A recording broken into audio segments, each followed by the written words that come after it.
Good morning. My name is Vincent Jordan, and as a small business owner, I am constantly trying to find ways to improve employee productivity and engagement. Through this assignment, studying the book Lead from the Heart, Transformational Leadership for the 21st Century by Mark Crowley, I've gained some knowledge that will assist me in doing that.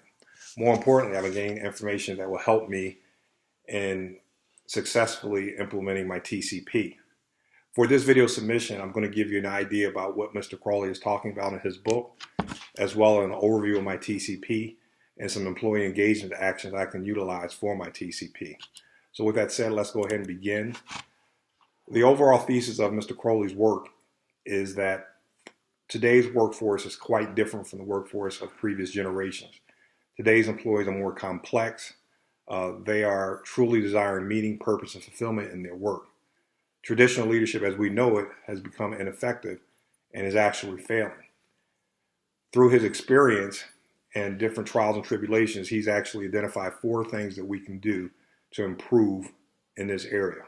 One is seek to build a highly engaged team, meaning be very selective in who you hire.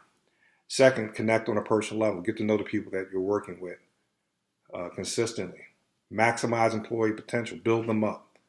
Invest in them. And of course, value honors and achievements. Give recognition where appropriate.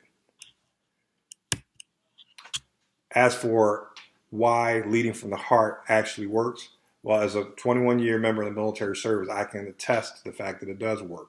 Because when I think back on my most significant experience in the Marine Corps and what has helped me become the person that I am today, it is those leadership interactions that are most significant. Those things that caused me to work beyond what I believe my personal limits at that time. It was people reaching out me in a heart-to-heart manner that changed my life, changed who I was as a Marine, and made me a better person for it. And of course, allowed me to contribute to the organization beyond what I imagined at the time. Now, some people might say that this philosophy is not relevant or useful in the workplace today. You know, I have fellow business owners that might say, okay, I pay an employee to do a job, I expect them to do the job, and all this other stuff is not really necessary.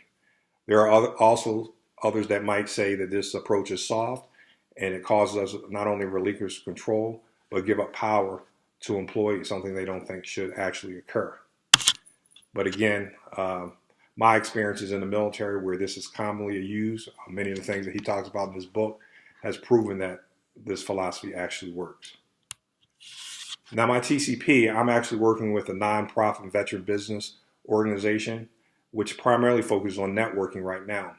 But my goal is to transform this organization not only to a network organization, but one that actually assists transitioning veterans and opening their own business.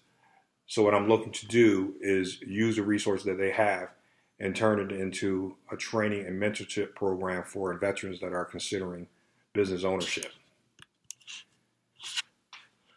From this book, I've identified several things that will help me create the outcome I'm looking for my TCP. One, I have to select a team that is highly capable, but more importantly, very enthusiastic and passionate about potential roles they will play.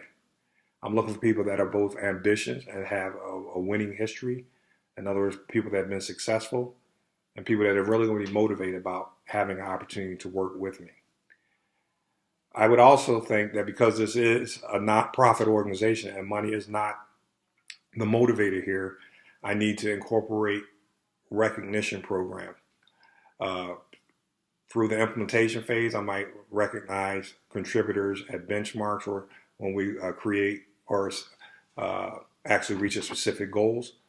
But long term, I think I need to have in place a comprehensive recognition program to ensure that those people that are contributing, making the TCP a success,